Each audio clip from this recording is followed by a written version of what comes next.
So I feel like so much has happened in a really short period of time, both for myself personally and in the world. Some things that are heart inspiring and some that have been heartbreaking. From the infusion of the energy for our election, for all the things that are starting to happen as a result of that, regardless what your um, of what your affiliation is, from infusion of joy to the insanity of another school shooting and everything in between. You know, it's enough to make a soundtrack of our times. And the song that I would play right now is the song by DMX called Party Up. So y'all might be familiar with it as Up in Here, which is the topic today, which was inspired by DMX. And part of that song, and you might be saying, well, why didn't you play that song, revmelissa? Well, let me tell you, I can't play that song because it has really explicit language. But for me, DMX was quite the lyricist. He was very, very creative. And so I'm just going to sing to you the hook of the song if you're not familiar. It goes, you're gonna make me lose my mind up in here, up in here. You're gonna make me go all out up in here, up in here. You know that? You know that song? Yes. Some of us sing that at work, right? For some of us, that's our theme song at work. You're gonna make me lose my mind up in here, up in here. And that's when we feel like we are being surrounded by insanity, right? Things just seem insane. You ever feel like you actually are going to lose it, like you're going to lose your mind with all of the things. So, what is being called forth in those moments is sanity. And so, we're going to spend a good amount of company with sanity for September. So, our book of the month to ground us in this is a book called Restoring Sanity: Practices to Awaken Generosity, Creativity, and Kindness in Ourselves and Our Organizations. And it's by Dr. Margaret J. Wheatley. And so, this book is a companion book to her 2003 book, which is called Who Do We Choose to Be? And so the Restoring Sanity book is kind of like a book of practices. And she explains it this way. She says to restore sanity by awakening the human spirit. She says we can only achieve this if we undertake the most challenging and meaningful work of our lives, creating islands of sanity. So we get to be an island of sanity. So the question that we get to ask ourselves individually and as a community is, who do we choose to be? Who do we choose to be? Do we choose to be an island of insanity or an island of sanity? The choice is ours. So let's unpack this a little bit with some definitions. So the definition of sanity is the state of being sane, soundness of mind, soundness of judgment. Sane, since it says the state of being sane, sane means free from mental derangement, having a sound, healthy mind, having or showing reason, sound judgment, or good sense. The origins of the word sane comes from the Latin word sanus, which means healthy. So sanity means healthy. And we know that the origins of the word healthy is from the word that means wholeness. So we have a recipe here. We have sanity, healthy, wholeness.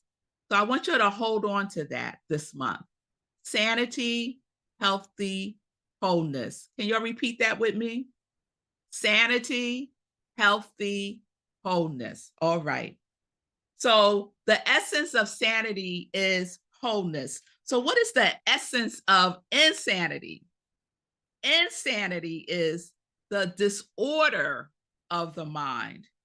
And its origins comes from a Latin word which means unsoundness of mind. The unsoundness of mind. So we have sanity, which is the soundness of mind, and insanity, which is the unsoundness of mind. And I want to share with you how Dr. Wheatley defines sanity in her book, Restoring Sanity. She says sanity is an honest relationship with reality. Sanity is an honest relationship with reality. Sanity is seeing clearly, free of our filters, judgments, and biases. When we see what's going on, then we can discern what actions might be useful. Sanity creates possibility. Sanity creates possibilities because we see more clearly. We work with what's here, not what we want or hope is here, but what is truly, truly present. I love that. So Ernest Holmes puts it this way. He invites us to return to sane simplicity. He writes in the Science of Mind text, to return to sane simplicity is one of the first and foremost things to do. In other words, let's keep it simple. When we start to go into the lane of insanity, things get really complicated, really complicated.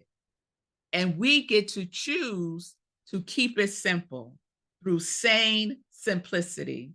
He goes on to write that undoubtedly we are surrounded and immersed in a perfect life, a complete, normal, happy, sane, harmonious, and peaceful existence. But only as much of this life as we embody will really become ours to use. So we must embody sanity, right? We must embody sanity, not insanity. We must embody sanity. So our principles, our Science of Mind principles teaches us that each receives what they ask for according to their ability to embody it. So are you able to embody sanity? Remember, Dr. Wheatley defines sanity as an honest relationship with reality. With reality.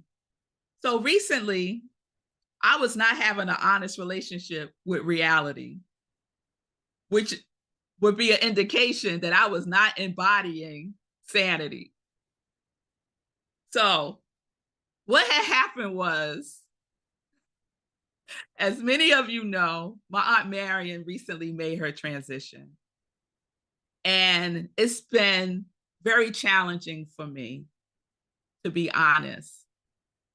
And so right now I'm in the process of closing out her earthly affairs. And my aunt kept everything. What I didn't know that she did was she would put papers in garbage bags and put them in her closet, right? Talk about coming out of the dark. I go in her closet and there are multiple garbage bags full of papers. Now, some folks said, oh, just throw it out. You can't just throw out papers. You have to go through them, right? So I start going through them. And most of the things were things that would get thrown out. But I came upon a stack of medical records. And I started reading through it. And these were medical records from 2004 and 2005. So like I said, my aunt kept everything. So we're talking 20 years ago. Now, my aunt died of ovarian cancer. And I have been with her, taking her to all of her doctor's appointments for the last 4 years. And my aunt never mentioned anything about ovarian cancer. But she was diagnosed in August with ovarian cancer, and 2 weeks later, she passed away. So here I am looking at medical records from 2004. She had surgery, one in September 2004. She had another surgery, January 2005. And as I'm reading through the pathology report, it says the diagnosis is ovarian cancer. 20 years ago. I could not believe what I was reading. I got really emotional. Tears were rolling down my face, and I started asking that question, why? Why? Why hadn't she ever mentioned that 20 years ago she was diagnosed with ovarian cancer? Why has she never mentioned this, even when the doctor said, you have ovarian cancer? She never said, I had it in 2004. Why? Why? And I started embodying insanity in that moment because I was not being honest with reality. I did not want this to be the reality. I had so many questions, right? Insanity creates possibilities because we see more clearly. We work with what's here, not what we want. Our hope is here, but what is truly present. In that moment, and you may have had these moments in your own life, it becomes difficult to work with what's here. It becomes difficult because this is not what I want. This is not what I hoped for, right? I cannot believe that this is a reality. Now, I could continue down that road, row my boat to the island of insanity, or I can gather myself, take those deep breaths that Jan talked about in the meditation, pray, meditate, and get my mind clearer. Because the only person who can answer those questions, those why questions, is no longer here in physical form. But it was hard, y'all. It was very difficult. And at moments, I felt like I was being pushed to the edge, just pushed to the edge. I really felt like I was going to go under because I really was trying to make sense out of something that really made no sense to me. To me. It may have made sense to my aunt. I don't know. But for me, it didn't make any sense. But I had to accept the reality of it. So what do we do when we're faced with a reality that we are experiencing as difficult to face? Where do we turn? What do we come to?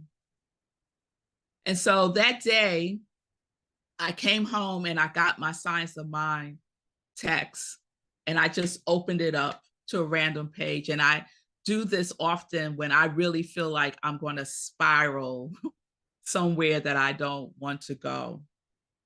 I open it up, and it was to page 447. And this is what I read. If we wish to come to the Spirit for the healing of our wounds, let us come in peace and with spontaneous joy, for the Spirit is joy. Let us come with thanksgiving also, for a thankful heart is in harmony with life.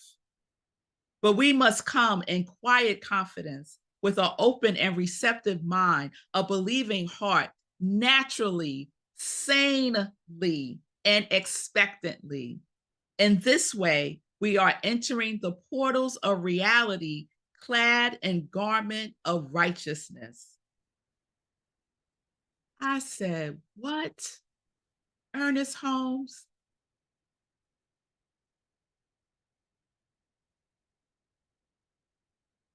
So when you feel like you're being pushed to the edge, when I'm trying not to lose my mind because I couldn't believe what I was reading, I couldn't take in the information. When it started to feel like I was lost, that I was in the dark, when I could not see the forest for the trees, when I started to wonder how I will keep from going under, how I would keep from losing my mind.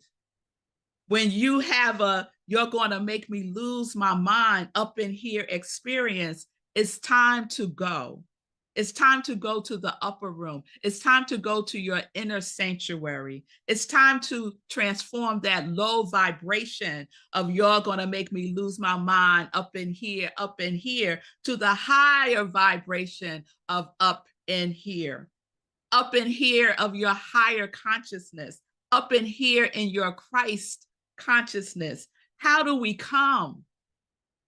How do we show up? Ancient wisdom and new thought teachings have given us the recipe: sanity, healthy, wholeness. What I read in the Science of Mind text, how do we come? We come in peace. We come in spontaneous joy. We come with a thankful heart.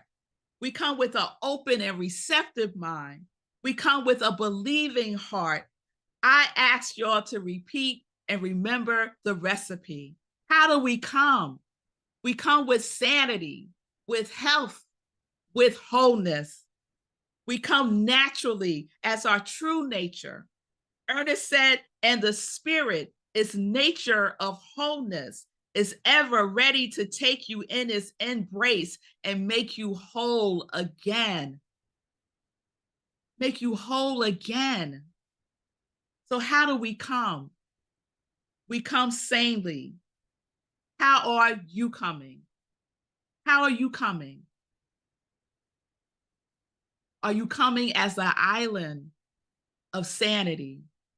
Or are you coming as an island of insanity?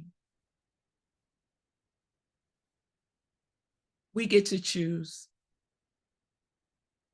And let me just say that it is so important that we feel our feelings.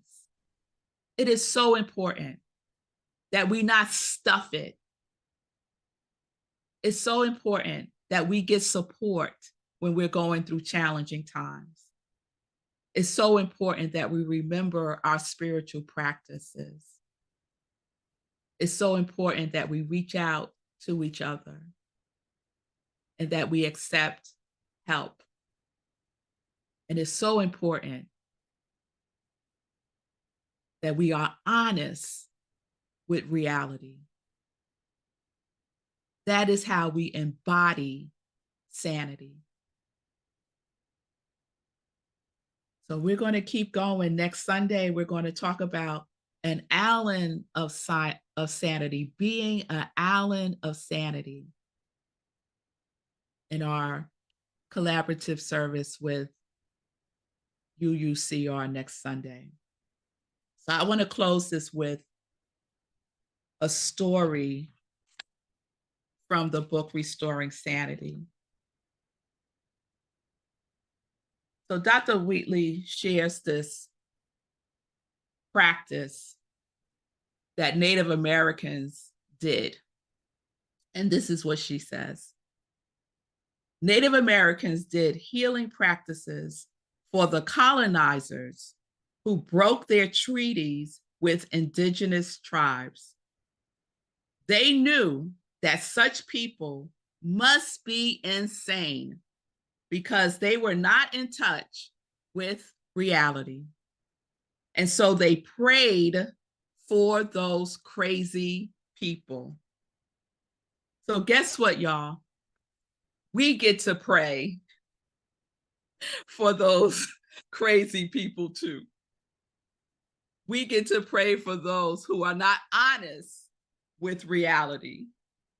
We get to pray for the ones who have not yet cultivated a relationship with reality. The reality that we are one. The reality that we are Ubuntu. The reality that sanity is the embodiment of our true nature. We get to remember who we are being, how we are coming. We come whole. We come healthy. We come sane. So let's embody sanity, not just for ourselves, but for the world. Peace and blessings, everyone.